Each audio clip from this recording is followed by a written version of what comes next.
kata saya, aksi nyata saya tentang budaya positif. Nah, mungkin kita sudah sering mendengar yang namanya budaya positif. Di sini saya berdiri di depan bukan untuk menggurui atau bagaimana, kita sama-sama sharing, Bapak Ibu. Nah, Bapak Ibu, di sini ada konsep inti dari budaya positif. Yang pertama yang kita lihat itu adalah perubahan paradigma pembelajaran. Yang kedua, disiplin positif. Yang ketiga adalah nilai-nilai kebajikan. Yang keempat adalah kebutuhan dasar manusia. Yang kelima adalah motivasi perilaku manusia. Yang keenam adalah posisi kontrol guru. Kemudian ada keyakinan kelas, dan terakhir adalah segitiga restitusi. Nah, Bapak Ibu, apa yang akan saya bahas yaitu pembelajaran dengan paradigma baru. Di sini perhatikan, pembelajaran dengan paradigma baru merupakan pembelajaran yang dirancang berdasarkan prinsip pembelajaran berdiferensiasi, sehingga para peserta didik belajar sesuai kebutuhannya berdasarkan tahap perkembangan sesuai teori psikologi modern untuk mewujudkan profil pelajar Pancasila. Nah, Bapak Ibu sekalian, mungkin Bapak Ibu pasti sudah tahu, sudah mengenal yang namanya profil pelajar Pancasila, yaitu beriman dan bertakwa kepada Tuhan Yang Maha Esa dan berakhlak mulia. Di sini adalah profil pelajar Pancasila yang pertama yang memang betul-betul kita harus tanamkan di setiap peserta didik kita. Kemudian ada berkebinekaan global, bergotong royong, kreatif, bernalar kritis, dan mandiri. Ini adalah elemen-elemen dari pelajar Indonesia. Nah, yang selanjutnya Bapak Ibu, perubahan paradigma. Nah, sekarang sebelumnya itu di sini ada sebuah kalimat kegiatan sekarang Bapak Ibu coba bayangkan, coba kalian semua tulis satu kata yang betul-betul yang berharga dari Bapak Ibu semua. Satu kata yang berharga dalam hidup Bapak Ibu, kemudian Bapak Ibu genggam itu. Nah, sekarang saya di sini saya ingin bertanya sama Ibu Nurul. Apa yang Ibu Nurul genggam itu apakah bisa saya ambil atau tidak? Menurut saya dari yang saya genggam ini tidak mungkin saya bagi. Oke, kenapa? Karena saya ini adalah suatu hal yang harus saya capai secara pribadi. Kalau Ibu yang lain, mungkin saya bertanya sama Ibu Dia nih. Ibu Dia, bolehkah saya meminta apa yang Ibu Dia genggam? Ini adalah harapan saya dan hikmat saya. Jadi bisakah saya minta? Tidak bisa. Tapi kalau saya tanya Bapak Ibu yang lain, mungkin Bapak Ibu yang lain ada yang Bapak Ibu lain genggam, keyakinan-keyakinan pribadi Bapak Ibu, prinsip-prinsip Bapak Ibu, atau yang paling berharga di dalam diri Bapak Ibu, pasti Bapak Ibu genggam semua. Nah sekarang saya mau bertanya sama Bapak Ibu, apakah yang Bapak Ibu bisa disuara aku Bapak Ibu di?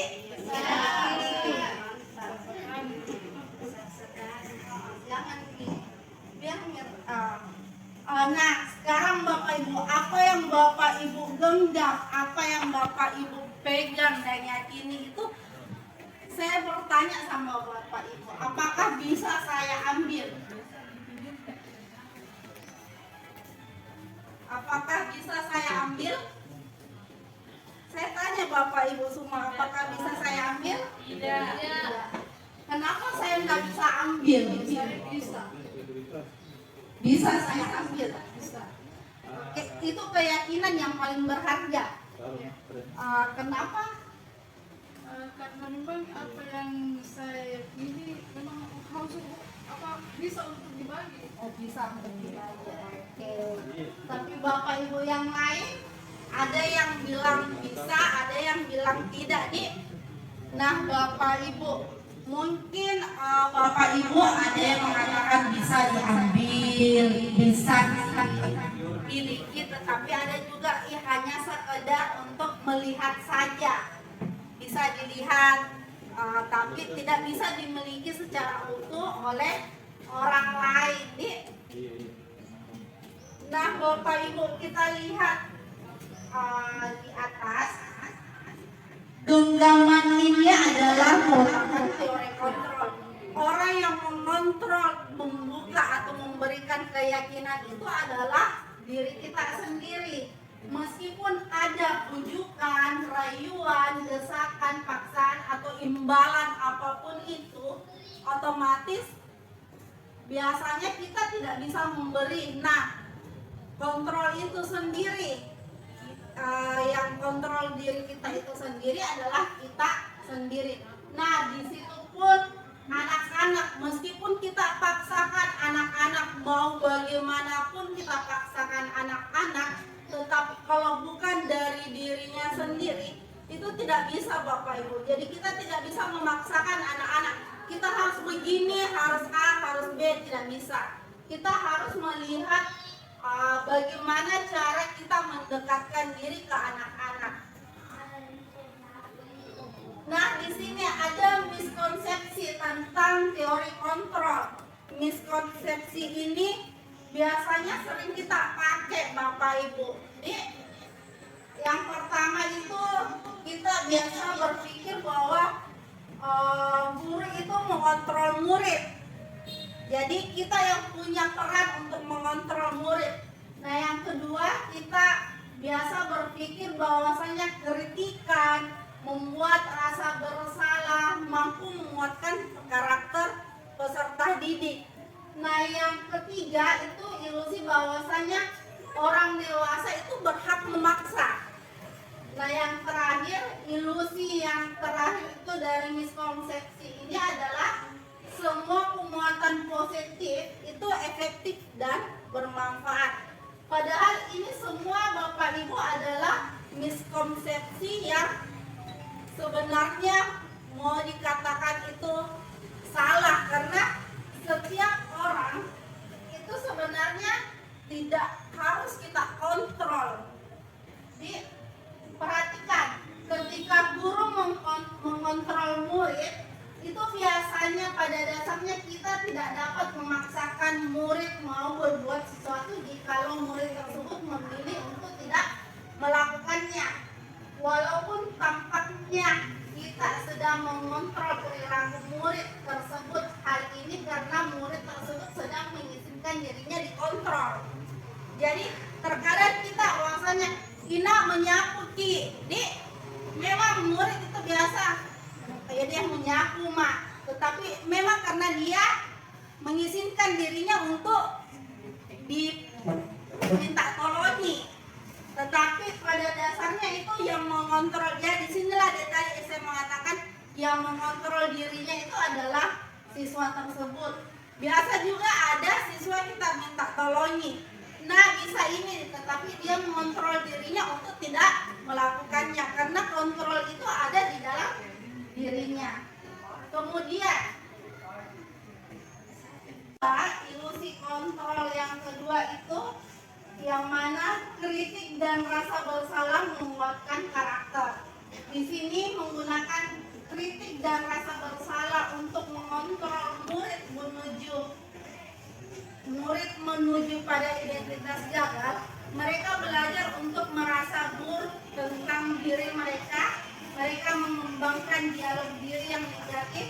Kadangkala sulit bagi guru untuk mengidentifikasi bahwa mereka melakukan perilaku ini karena seringkali guru cukup menggunakan cara halus untuk menyampaikan pesan negatif. Kemudian yang ketiga, ilusi bahwa semua penguatan positif efektif dan bermanfaat.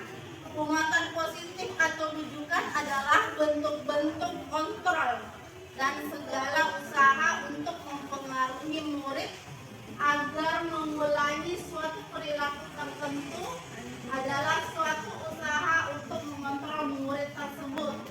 Dalam jangka waktu tertentu, kemungkinan murid tersebut akan menyadari dan mencoba untuk menolak rujukan kita.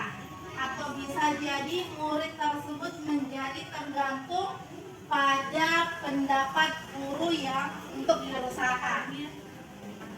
Nah, teori yang lain, ilustrasi yang terakhir yaitu banyak orang dewasa yang percaya bahwa mereka memiliki tanggung jawab untuk membuat murid-murid berbuat hal-hal tertentu. Apapun yang dilakukan dapat diterima selama ada sebuah kemajuan berdasarkan sebuah pengukuran kinerja. Pada saat ini pula orang dewasa akan menyadari bahwa perilaku memaksa tidak akan efektif untuk jangka waktu panjang dan sebuah hubungan pemusuhan akan terbentuk. Jadi di sini biasanya kita sebagai guru selalu memaksakan kehendak, selalu memaksa siswa. Nah, di sini sebenarnya ilusi kontrol ini yang sering terjadi kesalahan, sampai-sampai biasa ada siswa yang agak tanda kutip ya, agak tidak nyaman dengan gurunya karena adanya ilusi kontrol. Hak orang dewasa itu berhak untuk memaksa. Nah, Bapak Ibu, di sini mengubah paradigma stimulus respon ke pendekatan teori kontrol. Nah, di sini siapa sesungguhnya yang memiliki kontrol tersebut? Dan tadi sebuah ilustrasi genggaman tangan yang menyatakan yang bisa itu adalah diri kita sendiri. Nah, sekarang ada stimulus respon, ada teori kontrol. Di sini di stimulus respon kita mencoba mengubah orang agar berpandangan sama dengan kita. Itu adalah sebuah stimulus respon. Kenyataannya untuk teori kontrol atau pilihan kita sebenarnya harus berusaha memahami pandangan orang lain tentang dunia. Jadi kita tidak boleh mengubah cara orang untuk berpandangan sesuatu, tetapi kita untuk memahami. Misalkan saya memahami anak-anak maunya seperti ini, maunya belajar di luar, bukan kita memaksakan jangan, kita harus belajar di dalam kelas, bukan seperti itu Bapak Ibu. Jadi kita mencoba untuk bagaimana dari stimulus respon ini berubah menjadi teori kontrol atau teori pilihan. Kemudian perilaku buruk dilihat sebagai suatu kesalahan. Nah, di sini kalau teori kontrolnya semua perilaku itu memiliki tujuan. Jadi sebenarnya tidak ada tidak ada perilaku buruk itu yang semua betul-betul salah seperti ini ya. Misalkan anak-anak memanjat pagar, itu memang betul-betul kelakuan yang salah, tetapi dia memiliki tujuan. Kita harus melihat dulu, tujuan anak-anak ini untuk masuk di dalam kelas untuk belajar. Nah, kita harus memahami semua itu. Kita tidak harus menjudge bahwasanya ini salah, ini benar. Kita harus memahami dulu semuanya, Bapak Ibu. Oke, dari sini. Nah, kita masuk di disiplin positif. Kita kan ingin menciptakan sekolah ini yang mana mempunyai disiplin positif yang bagus. Apalagi kita mempunyai visi yang betul-betul kuat dengan profil pelajar Pancasila.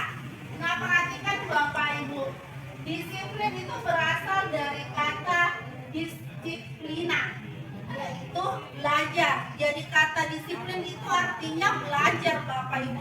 Bukan kita meminta bahwasanya dia harus, tapi kita di sini belajar. Di mana disiplin mengacu pada disiplin diri yang memiliki tanggung jawab terhadap apa yang dilakukan berdasarkan nilai-nilai yang diyakini. Kemudian disiplin positif adalah salah satu cara penerapan disiplin yang bertujuan untuk menumbuhkan kesadaran serta memperdayakan peserta didik tanpa imbalan ataupun ancaman dan hukuman. Nah, Bapak Ibu, sebagai pendidik kita tujuannya itu adalah menciptakan peserta didik yang memiliki disiplin diri sehingga mereka berperilaku mengacu pada nilai-nilai kebijakan universal dan memiliki motivasi intrinsik dalam perubahan perilaku ke arah yang lebih baik. Jadi ini kita hanya istilahnya menciptakan, kita menuntun peserta didik, kita tidak memaksa ya Bapak Ibu. Kemudian ada nilai-nilai kebajikan. Nilai kebajikan ini adalah nilai yang disepakati bersama lepas dari suku bangsa, agama, bahasa maupun latar belakangnya. Adapun contoh nilai kebajikan dari beberapa institusi atau organisasi, yang pertama yang kita lihat adalah profil pelajar Pancasila, yang mana nilai kebajikan yang dia yakini yaitu adalah 6, yaitu beriman dan bertakwa kepada Tuhan Yang Maha Esa dan berakhlak mulia. Yang kedua adalah kebinekaan global. Yang ketiga adalah gotong royong. Kemudian mandiri, kreatif dan bernalar kritis. Nah, ini adalah nilai-nilai kebajikan yang memang dimiliki oleh profil pelajar Pancasila dan harus memang dimiliki di setiap sekolah. Kemudian di organisasi yang lain yaitu Ibu Primary Years Program, nilai kebajikan yang dia miliki yaitu toleransi, rasa hormat, integritas, mandiri, menghargai, antusias dan sebagainya. Sedangkan di nilai kebajikan yang dimiliki oleh keterampilan hidup life skill itu ada dapat dipercaya, lurus hati, pendengar yang aktif, tidak merendahkan orang lain, dan memberikan yang terbaik dari dirinya. Jadi ini adalah contoh-contoh nilai kebajikan yang ada di organisasi. Nah, berhubung kita ada di dunia pendidikan, nilai kebajikan yang seyogyanya yang harus kita miliki di setiap sekolah itu adalah profil pelajar Pancasila. Nah, Bapak Ibu, kemudian ada kebutuhan dasar dari seorang manusia, yang mana segala sesuatu yang kita lakukan untuk mendapatkan apa yang kita inginkan.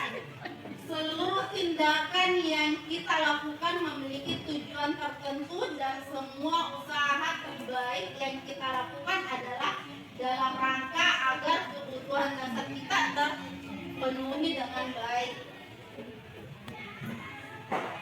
Nah, sekarang Bapak Ibu, ini adalah 5 kebutuhan dasar manusia. Yang pertama adalah bertahan hidup, kasih sayang dan diterima, penguasaan, kebebasan kebebasan dan kesenangan. Nah, saya bertanya sama Bapak Ibu, misalkan kita kebutuhan dasarnya adalah bertahan hidup. Di sini kan ada kebutuhannya makanan, pakaian, tempat tinggal, dan keamanan serta kesehatan. Nah, di sini Bapak Ibu, kalau misalkan di 5 dasar kebutuhan ini ada salah satu yang hilang dari Bapak Ibu, otomatis bagaimana perasaan Bapak Ibu? Misalkan yang hilang itu adalah kasih sayangnya. Bagaimana pendapat Bapak Ibu? Otomatis istilahnya apa ya? Tidak ada perasaan indah. Tidak ada perasaan indah. Yang lain kalau misalkan kesenangan yang hilang bagaimana? Hampalah hidup. Apalagi misalkan kan biasanya kita membutuhkan yang namanya bermain, bercanda.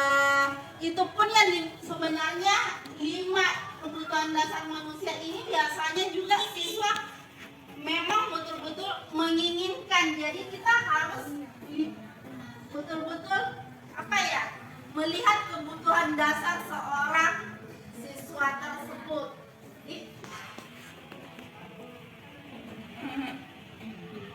Nah, sekarang adalah motivasi perilaku manusia, yang mana ada motivasi ekstrinsik dan ada motivasi intrinsik, atau motivasi dari dalam diri dan dari luar diri.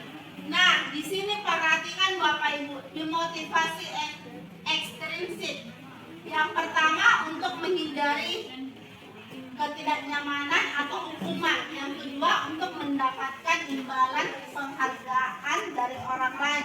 Nah, motivasi ekstrinsik ini adalah motivasi yang sebenarnya selalu terjadi pada anak-anak kita. Biasanya anak-anak kalau kita dia itu termotivasi mengerjakan tugas, mengerjakan apapun itu karena imbalannya mungkin ada nilai, ada janji, ada imbalan. Jadi itu termasuk motivasi ya. Harus rajin karena mendapatkan imbalan.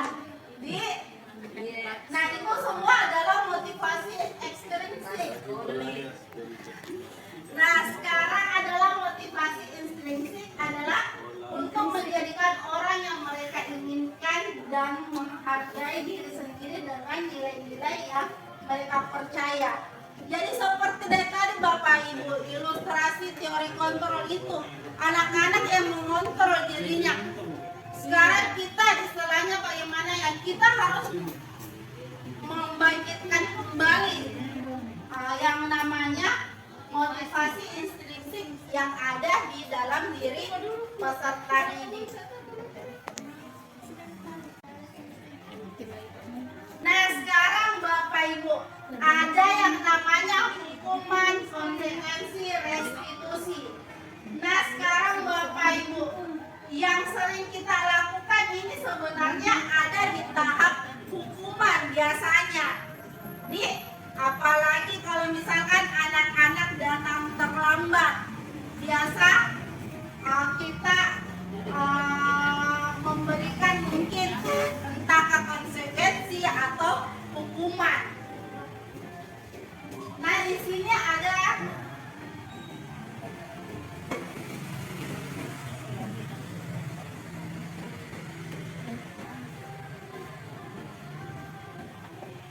perhatikan Bapak Ibu, di sini ada 5 posisi kontrol yang kita ganti. Perhatikan di sini ada 5 posisi kontrol guru. Yang pertama adalah penghukum, yang kedua adalah teman, yang ketiga adalah membuat merasa bersalah, yang keempat adalah pemantau, dan yang kelima adalah manajer. Dari kelima posisi kontrol ini pasti biasa ada di dalam diri kita Bapak Ibu. Biasa misalkan dari segi hukum kita tidak sadar bahwasanya posisi kontrol kita ada di posisi kontrol penghukum. Misalkan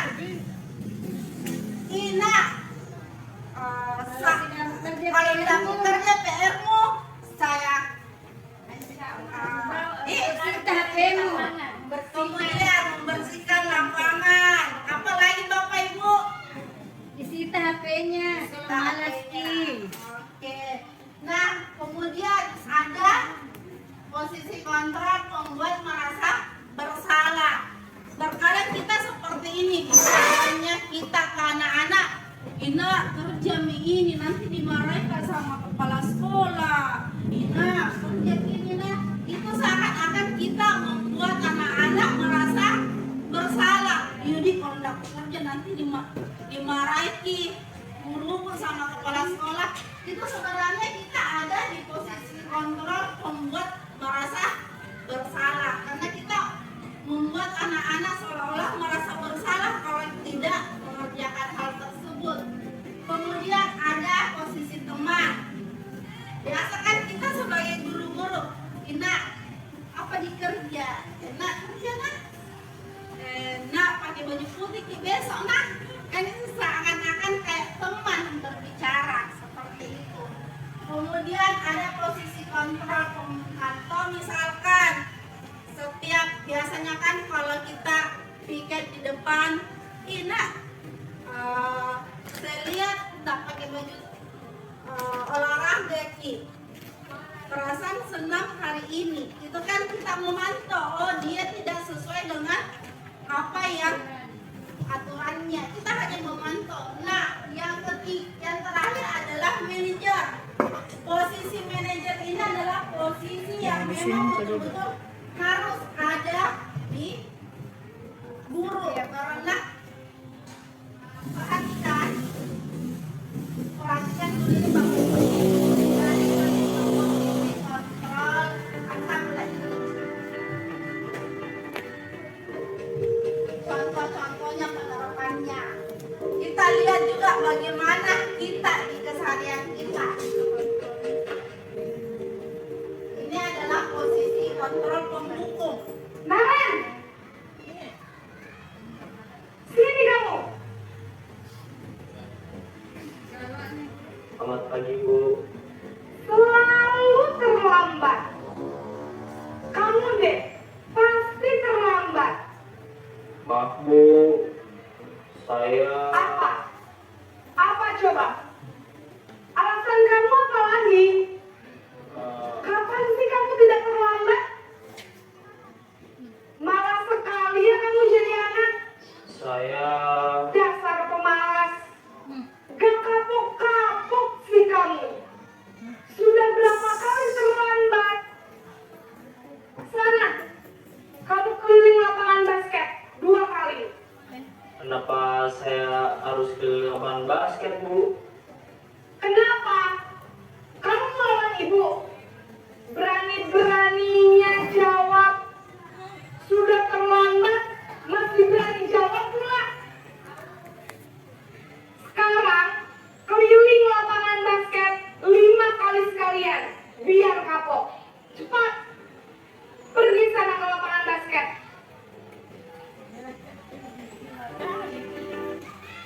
Nah Bapak Ibu, saya bertanya sama Bapak Ibu. Di situ kan tadi ada sebuah video yang mana posisi kontrolnya itu adalah penghukum. Kenapa dikatakan dengan posisi penghukum Bapak Ibu? Mungkin ada yang ingin berpendapat kenapa dia dikatakan posisi kontrol penghukum. Bapak Ibu, dari video ilustrasi tadi, kenapa dikatakan posisi penghukum? Ada alasan yang kenapa? Belum ada alasan yang jelas. Kenapa dia memang posisinya langsung mana ini atas kesalahan. Oke. Yang lain? Siswa tidak diberi kesempatan untuk memberikan alasannya mengapa dia terlambat. Dia sudah diberi alasan untuk mengemukakan. Yang lain Bapak Ibu sempat Dia ada? Oke, Dia langsung, ibu gurunya tadi langsung memberikan hukuman dengan lari di lapangan. Oke. Ada lagi? Oke, Bapak Ibu saya kembali video tadi adalah posisi kontrol penghukum, karena yang pertama memang betul yang dikatakan oleh rekan kita, guru tidak memberi kesempatan untuk anak-anak memberikan alasannya, tetapi posisi kontrol di sini, posisi kontrol penghukum di sini bisa terlihat jelas karena dari sebab akibatnya itu berbeda, Bapak Ibu. Dia terlambat datang ke sekolah, hukumannya atau konsekuensinya itu adalah lari di lapangan. Itu kan tidak berhubungan, Bapak Ibu. Nah, bahkan membuat anak-anak tersebut itu merasa istilahnya apa ya, fisiknya tersiksa karena dia lari di lapangan, tetapi alasannya apa ya, dia cuma datang terlambat. Beda dengan ketika posisinya seperti ini, Bapak Ibu. Dia terlambat mengikuti pelajaran olahraga. Di pelajaran olahraga kan dia terlambat, kemudian guru olahraganya meminta untuk keliling lapangan. Itu beda. Keliling lapangan di awal pembelajaran olahraga itu bagian dari pemanasan. Jadi tidak ada hukuman di situ. Nah, itu perbedaannya, Bapak Ibu. Berarti tidak ada keterkaitan dengan Iya. hukuman yang Iya. sanksi yang diberikan. Siswa datang terlambat itu dihukum sanksinya lari, itu tidak terkait, Bapak Ibu, dan bisa menyakiti anak-anak. Oke, itu salah satu contoh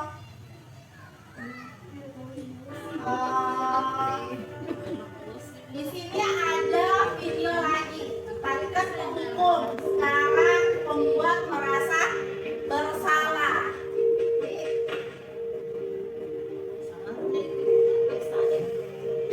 Naren,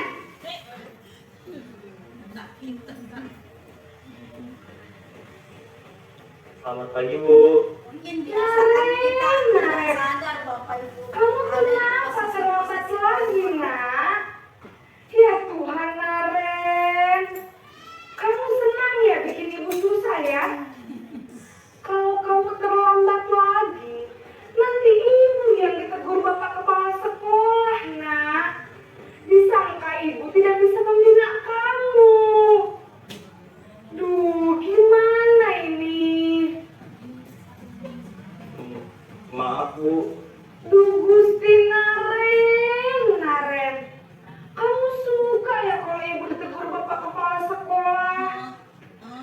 Terus, sekarang ibu harus tulis apa ini di buku absen? Ini kamu sudah sering terlambat loh. Ibu harus apa coba? Maaf, Bu. Maaf sekali. Ya sudah, lain kali jangan bikin ibu susah lagi ya, nak ya. Ibu tidak akan kuat lagi kalau kamu begini terus. Bisa jantungan kalau ibu tegur bapak kepala sekolah.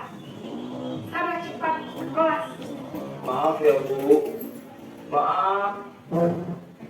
Nah, Bapak Ibu, kita lihat dari tadi videonya adalah membuat merasa bersalah. Jadi ada kata-kata dari gurunya itu membuat anak-anak seolah-olah merasa bersalah. Seperti dari tadi, ini nanti ibu ditegur nak oleh kepala sekolah. Itu seakan-akan mungkin kita sebagai guru biasa berucap seperti itu, tetapi imbasnya ke anak-anak merasa bersalah atas apa yang dia lakukan.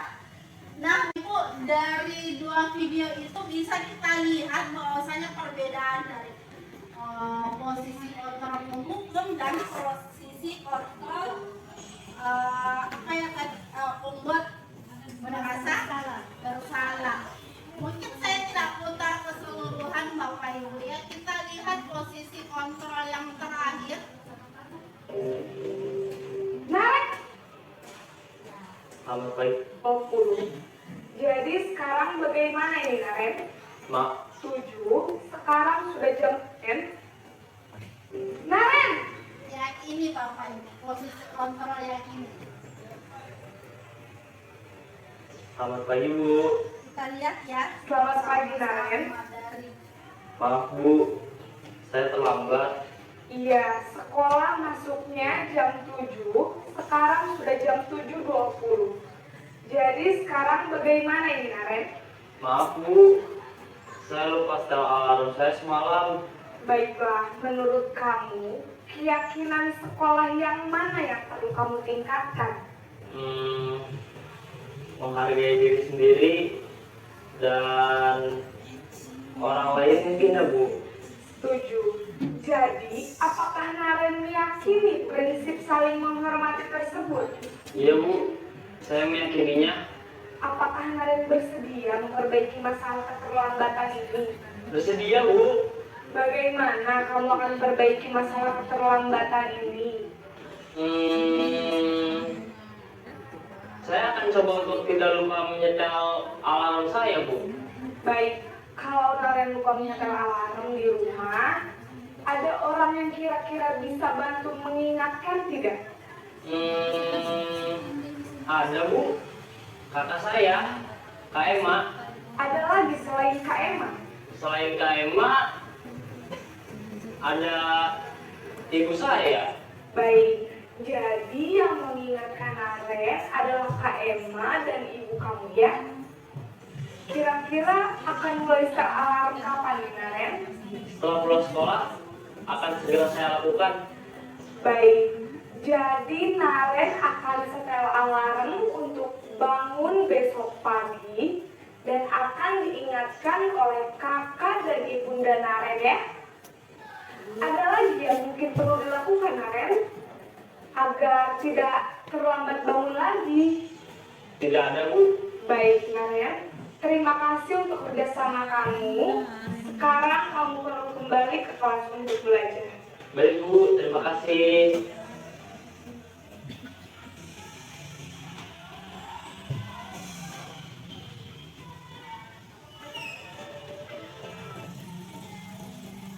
Oke Bapak Ibu, itu tadi adalah posisi kontrol seorang guru di posisi manajer, yang mana Bapak Ibu kita tidak langsung menjudge anak-anak, tetapi kita menanyakan dulu alasannya kenapa nak terlambat, kemudian kita padukan dengan keyakinan sekolah. Jadi bukan peraturan sekolah Bapak Ibu, tetapi keyakinan sekolah.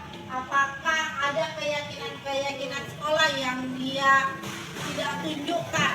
Kemudian kita bertanya lagi sama peserta didik, bagaimana peserta didik itu mampu kembali meningkatkan keyakinan sekolahnya. Seperti itu Bapak Ibu.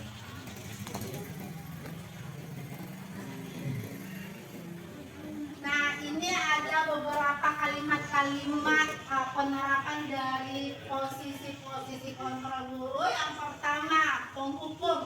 Bersihkan halaman sampai betul-betul bersih. Kan biasa kita seperti itu. Secara tidak langsung sebenarnya kita ada di posisi penghukum. Kemudian ada kalimat, berapa kali ibu bapak harus memberitahu kamu selalu saja mengecewakan ibu. Itu kita seakan-akan ada di posisi kontrol, membuat merasa bersalah.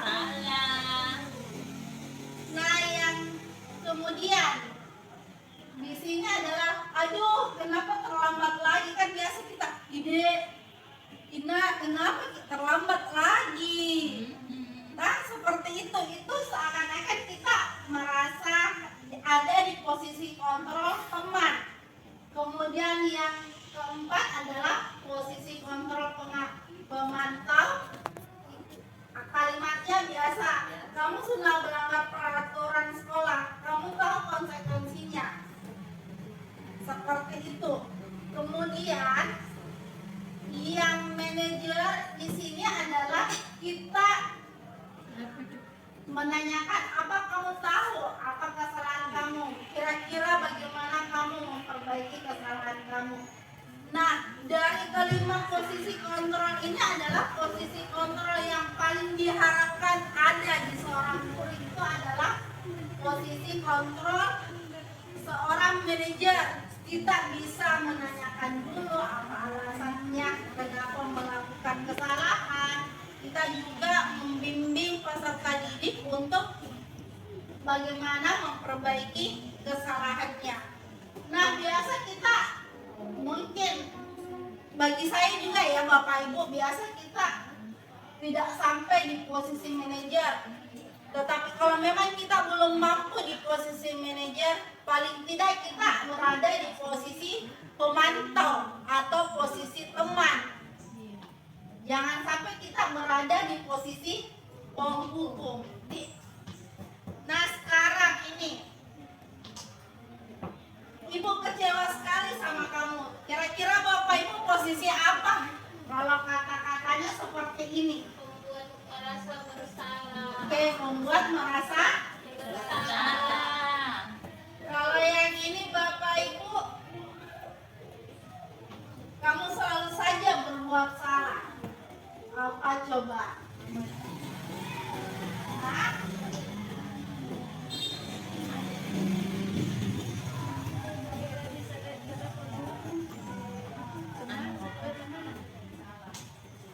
Dia di posisi apa?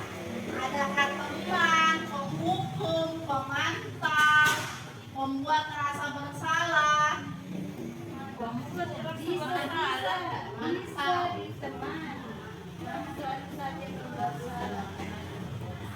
Mana lagi? Penghukum, ada pemantau, penghukum, ada teman, ada pembuat merasa bersalah. Seakan-akan kita membuat dia bersalah, seperti itu kata-kata kita membuat anak-anak tersebut merasa bersalah. Ini apa rencanamu untuk menyelesaikan masalah ini? Manajer. Oke, manajer Bapak Ibu Di.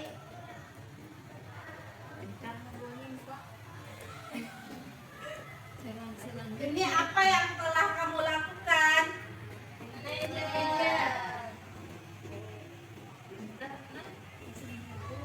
Ya, kayaknya ini paham Bapak Ibu. Terus ini yang terakhir, ayolah lakukan demi ibu ya. Teman. Ayolah lakukan demi ibu ya.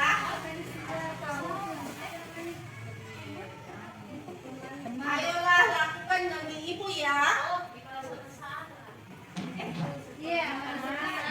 Seperti teman, seperti juga merasa bersalah. Tapi di sini merasa bersalah ya Bapak Ibu, karena seolah-olah anak-anak melakukannya itu demi ibunya. Belana kerja ini.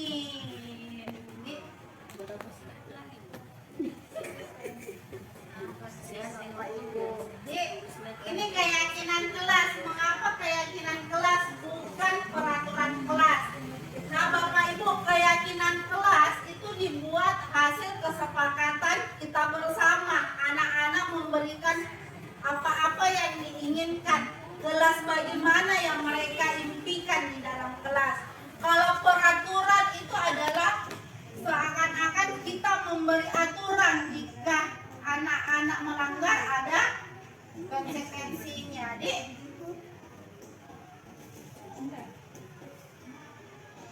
Nah, di pembuat keyakinan kelas ada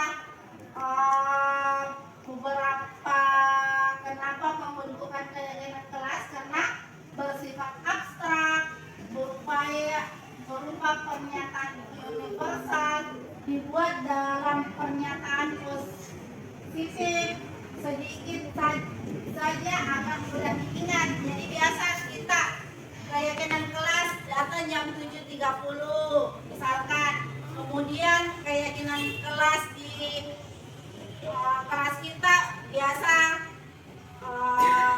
kalau ibu menjelaskan mohon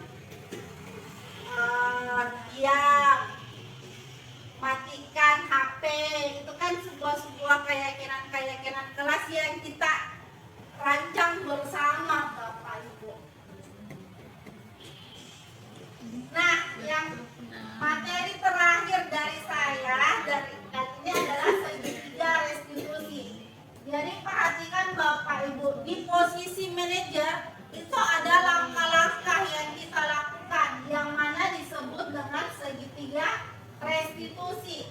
Yang mana segitiga restitusi itu adalah sebuah proses dialog yang dijalankan oleh guru agar dapat menghasilkan murid yang mandiri dan bertanggung jawab.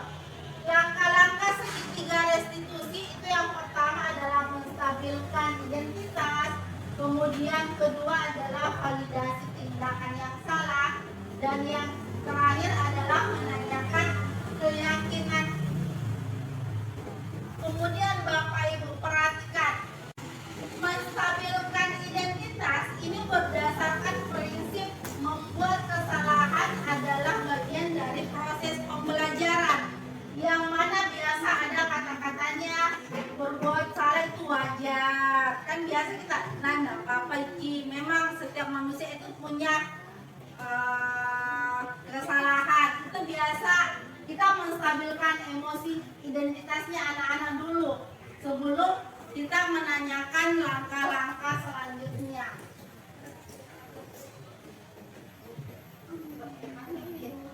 Kemudian ada validasi yang salah. Kita menanyakan, nah apakah tindakanmu ini benar atau tidak? Kan kita seperti itu, kita memvalidasi apakah memang anak-anak itu melakukan tindakan yang salah atau bagaimana.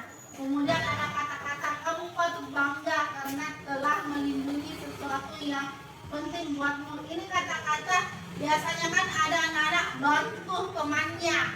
Ini kita harus apresiasi dulu kelakuan itu, baru kita menanyakan bahwasanya itu salah sebenarnya. Nah, memang seperti ini. Memang nak kalau tidak memberikan jawaban ke teman-teman itu biasanya tidak apa-apa, tapi itu merugikan diri sendiri. Biasa kan ada anak nyontek, nah kan biasa kita mengatakan ini salah itu, kenapa kamu menyontek, kenapa kamu menyontek. Itu tidak bisa seperti itu Bapak Ibu. Kita harus dulu memberikan pernyataan positif, baru kita menjelaskan bahwasanya apa yang dia lakukan itu salah Bapak Ibu. Kemudian menanyakan keyakinannya, apakah bersedia, apakah nilai-nilai yang dia anut sesuai dengan yang dia lakukan, apakah kesalahannya sesuai dengan keyakinan kelasnya.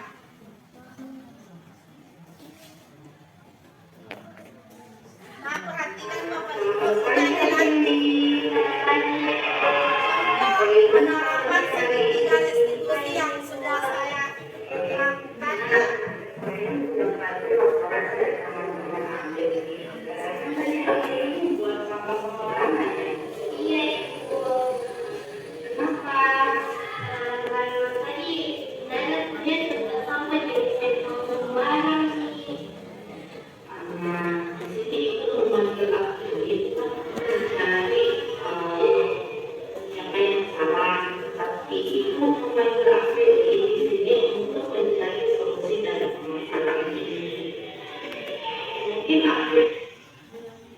Bapak Ibu, itu dari tadi contoh restitusi yang saya lakukan. Mungkin saya minta pendapat dari Bapak Ibu dulu untuk merefleksi kegiatan saya ini. Mungkin ada yang ingin memberikan masukan atau Ibu Ina.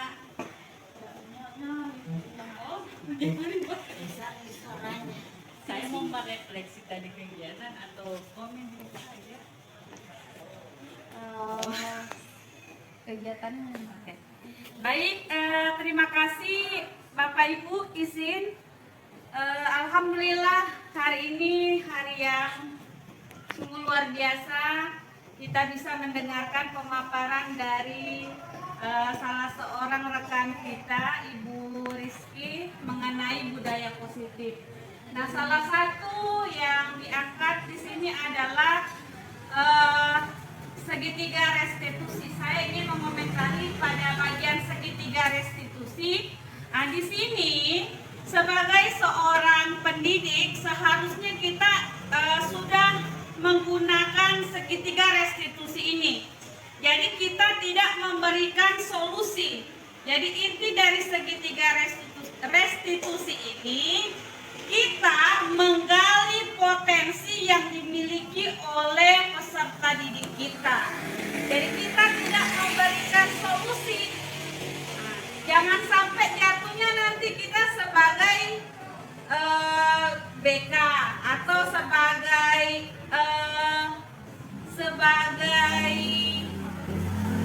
yang jelasnya di sini kita menggali potensi anak, bagaimana anak tersebut, misalnya anak kita atau peserta didik kita punya masalah, kita gali potensi yang ada dalam dirinya.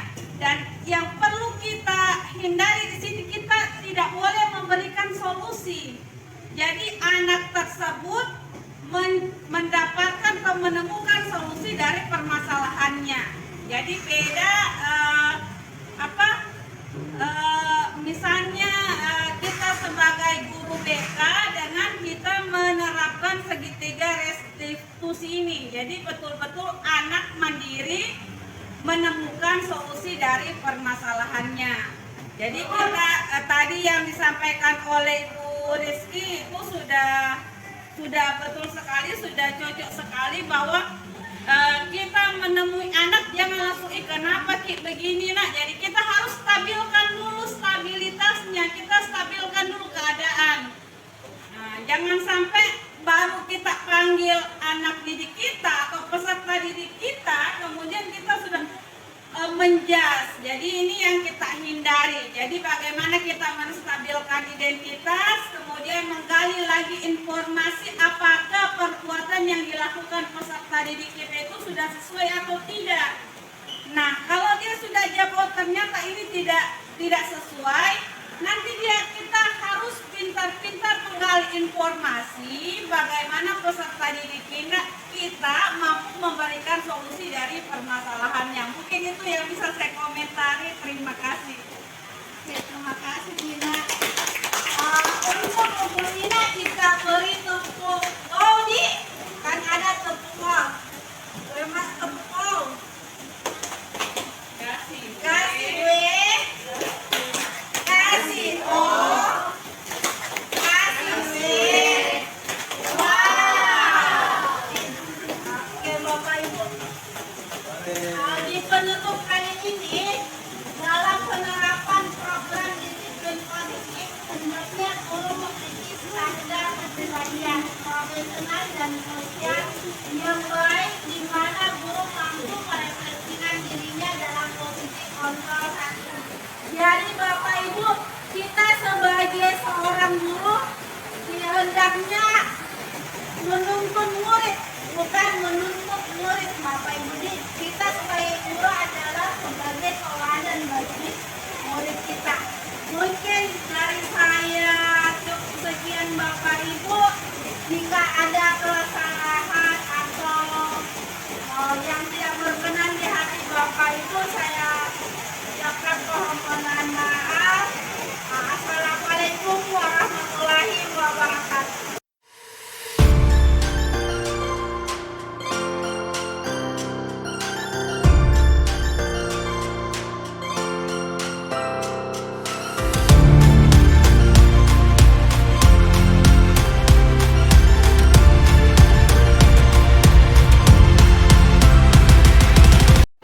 Selamat pagi Aprili. Selamat pagi Bu. Bagaimana kabarnya hari ini? Baik Ibu. Oke, nah saya mendapati laporan dari teman-teman Aprili. Katanya tadi Aprili membuat sampah sembarangan ya? Iya Ibu. Kenapa? Karena tadi tidak ada kuliah tempat sampah, jadi saya buang sembarang nih. Nah, di sini ibu memanggil Aprili bukan untuk mencari siapa yang salah, tetapi ibu memanggil Aprili di sini untuk mencari solusi dari permasalahan ini. Mungkin Aprili senang melakukan itu atau tidak sengaja melakukan itu, tetapi dengan Aprili membuang sampah sembarangan, Aprili merugikan diri sendiri dan akibatnya mendapatkan masalah suasana ini. Oke, nah sekarang mari kita mengingat kembali keyakinan kelas yang telah kita buat pada waktu awal pembelajaran. Kira-kira dari kejadian tadi Aprili telah membuang sampah sembarangan, apakah sesuai dengan keyakinan kelas? Tidak, Ibu. Nah, kalau begitu apa yang Aprili langgar atau tidak tunjukkan di keyakinan kelas? Tidak menjaga kebersihan lingkungan kelas dan sekolah, Ibu. Oke, nah sekarang Aprili kan sudah tahu. Jadi, kita harus tetap mengindahkan keyakinan kelas yang telah kita buat agar tercipta lingkungan yang bersih. Nah, setelah Aprili mengetahui bahwasanya ada keyakinan kelas yang tidak Aprili tunjukkan, apa yang Aprili harus lakukan? Saya akan membersihkan lingkungan yang sudah saya kotori dan tidak akan mengulanginya lagi, Ibu. Oke, bagus sekali nak. Silahkan lanjutkan apa yang menjadi keyakinan Aprili dan silahkan menjaga kebersihan kelas ya. Ya, terima kasih. Iya, sama-sama. Assalamualaikum Masa. Assalamualaikum, Ibu. Bagaimana kabarnya hari ini? Baik, Ibu. Oke, Aisyah, Ibu panggil ke sini karena Ibu mendapati laporan dari Pak Tandi. Sebenarnya apa yang terjadi? Itu, Ibu, kemarin kan kelasnya kami itu ada tugas dikasih kayak PR begitu, tapi Aisyah nggak kerja, Ibu, jadi katanya marah. Kenapa Aisyah nggak kerja?